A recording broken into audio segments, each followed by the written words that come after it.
Mike MICHALOWITZ is a former small business columnist for the Wall Street Journal. Additionally, he used to be a makeover specialist on MSNBC. Mike is now a popular keynote speaker on innovative entrepreneurial topics. Plus, he is the author of multiple books: Fix This Next, Clockwork, Surge, The Pumpkin Plan, and The Toilet Paper Entrepreneur. Chapter 1, Money Problems Are Tied to Sales Speed. Mike starts the book by explaining that money problems arise when one of two things occur. Sales slow down. There are obvious problems with sales slowing down. Firstly, it can make paying expenses and employees a challenge. Plus, it makes it difficult to scale up your company. Sales speed up. There is a tendency for people to believe that a quick rise in sales is good. However, there are problems associated with sales speeding up. As your income climbs, your expenses will also rise quickly. Additionally, companies will start spending more after a huge spike in sales. However, the reality is that drought periods will almost certainly come just as quickly. Then, if your expenses have also increased, you could have a significant gap in your cash flow. Chapter 2, The Core Principles of Profit First. The old, been around forever, profitless formula is, sales, expenses equals profit. The new, profit first formula is, sales, profit equals expenses. The math in both formulas is the same. Logically, nothing has changed. But profit first speaks to human behavior. It accounts for the regular Joes of the world, like me. And quote. Mike MICHALOWITZ. Mike outlines several core principles of putting profit first. When less money is available to run your company, you will find ways to get the same or better results with less input. Taking your profit first will force you to think smarter and innovatively. Adopt an out of sight, out of mind approach with your profits. In essence, from today, you need to tell yourself that you will move any profits away from immediate access. Mike explains that you won't access and waste your profits if you can't see them. Become the best in one area of what you do. Becoming the best in one field will allow your company to grow far bigger and faster than you can imagine. Therefore, Mike suggests that you first identify your strongest skill and become significantly better at this skill than you currently are. Adopt a simple new accounting formula. This system will be based around a profit-first system of sales. Profit equals expenses.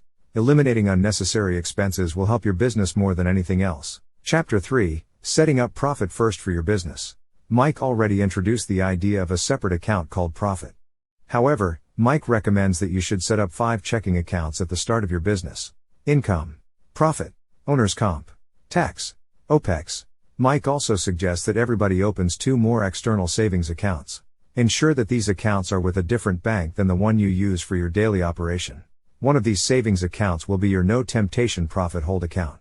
The second savings account will be your no temptation tax hold account. You should ensure that both of these accounts can directly withdraw money from your respective checking accounts. Additionally, Mike suggests that you set these accounts up so that you cannot view the balances online. The rationale behind this is that you will deposit funds and then forget about them. Having these savings hidden from view will help your business become more profitable. Profit first also involves adopting a systematic approach. Therefore, you should also make sure you do the following on every 10th and 25th day of each month. Pay your bills. Move funds to various accounts. Get a feel for where your money really goes. Tracking your finances like this should provide you with further motivation. Additionally, you should also pay yourself a dividend on the first day of every new quarter. Mike suggests that you take 50% of the money in your profit account as your dividend. You can spend this money on something you and your family will love as a celebration. By doing this, you will stop viewing your business as something that is just a cash-eating monster. Instead, you will be viewing your business as a cash generator that is giving back and supporting you. Chapter 5, Allocation Percentages.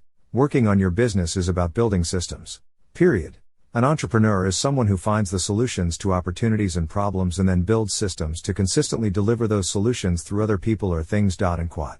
Mike MICHALOWITZ. As well as opening specific accounts, it is also crucial that you know how to distribute the profits accordingly. Mike explains that you have to be the one to decide for yourself what numbers make sense for you and your business. Despite this, he provides guidance on how you might start deciding where to allocate your money. Figure out where you and your business are right now. Enter your top-line revenue for the last 12 months. After doing this, deduct all payments for materials and subcontractors. This calculation should leave you with your real revenue. Look at how your real revenue is distributed. Enter your actual profit from the last 12 months, as well as how much you paid yourself, how much tax you paid, and what your operating expenses were. After writing each of these figures down, you should then aim to work backward. Express each of these figures as a percentage of your real revenue. Compare your current distribution of proportions with your target distribution of proportions.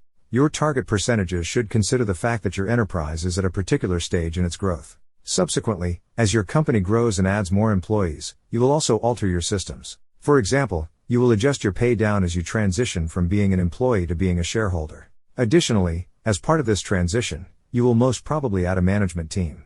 Decide what you need to fix. Try and compare your current allocations with your target rates and decide on specific fixes to move forward. Hence, Mike suggests that you decide to either write increase or decrease on your report at this stage of the process. This decision should be made depending on whether you should be increasing or decreasing your revenue allocation. Do this for every area of your business. Chapter 6, Putting Profit First into Motion. Mike describes 2 ways of putting profit first into motion. Specifically, you need to either increase sales or cut expenses. Increasing sales is possible, but it does take time. In contrast, cutting expenses is generally a swift and easy process. Here are some tips provided for putting profit first into motion. Tally the amount of profit in your account. Don't add any quarterly distribution percentages from deposits you received today. Then, take 50% of the money as profit. The other 50% should remain in the account as a reserve. Your reserve should be a 3-month cash reserve. This should contain enough cash to operate your business unscathed for 3 months if your sales came to a complete halt. The profit account is where your reserve should accumulate. Chapter 7, Destroy your debt. It is all well and good improving your profits, but if your company is still in debt, you might not be seeing much of these profits. Mike describes debt as the biggest obstacle to putting profit first. In the first place, try and minimize debt by never basing your financial decisions on your best revenue month. If you do this, you will run out of cash very quickly and start to accumulate debt.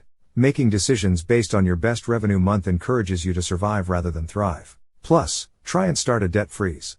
Mike explains that a debt freeze involves stopping any recurring payments and killing off anything you and your business don't need.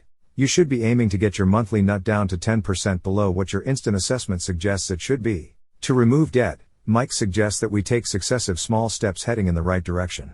Over time, these small steps will make a big difference. Plus, these small steps will be far more comfortable than trying to make massive, dramatic changes.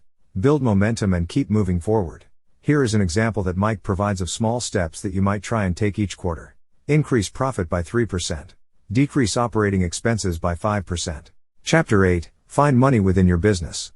Mike provides readers with a massive goal.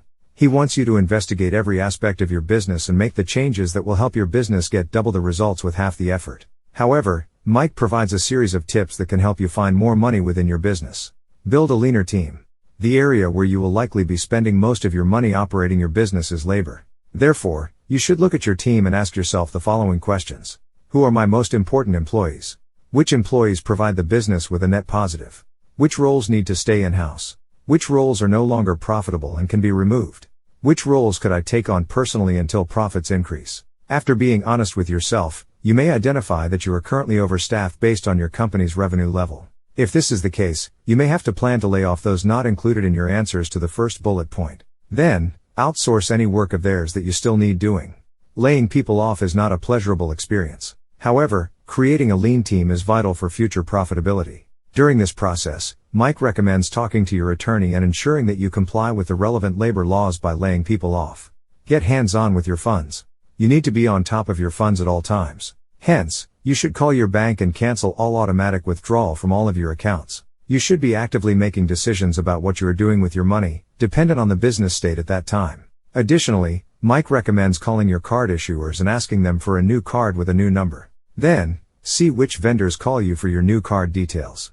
Most people have recurring charges that are running in the background that are forgotten.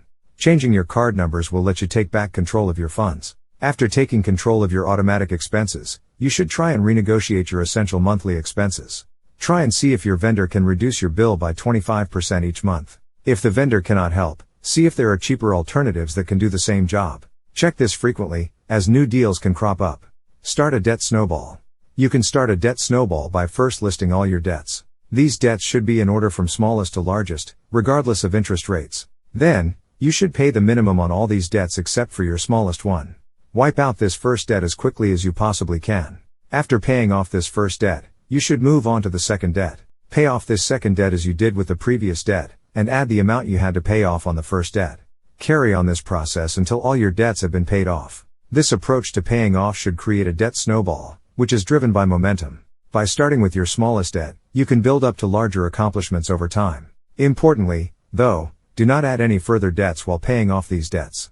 Sell more productively. To sell more productively, you will have to learn to sell smarter. Learn what works for you and your business, then implement this approach into the business system. Subsequently, this approach will be adopted by everybody involved in your business. After this, you should aim to fine-tune your sales system. This fine-tuning will take time, so start improving it now and progressively make improvements. Also, try to make improvements to yourself. Therefore, become very good at what you do and always focus on becoming even better. Duplicate your best clients. All revenue is not the same. If you remove your worst, unprofitable clients and the now unnecessary costs associated with them, you will see a jump in profitability and a reduction in stress, often within a few weeks. Equally important, you will have more time to pursue and clone your best clients. MICHALOWITZ. One of the most effective ways of boosting your profits is to avoid your worst clients and find ways of duplicating your best and most profitable clients. Mike describes the Pareto Principle as being hugely crucial for duplicating your best clients. The Pareto Principle is also often called the 80-20 principle. This principle explains that 20% of your customers will generate 80% of your profits. Therefore, you should aim to eliminate your worst clients and replace them with your best clients, the 20%.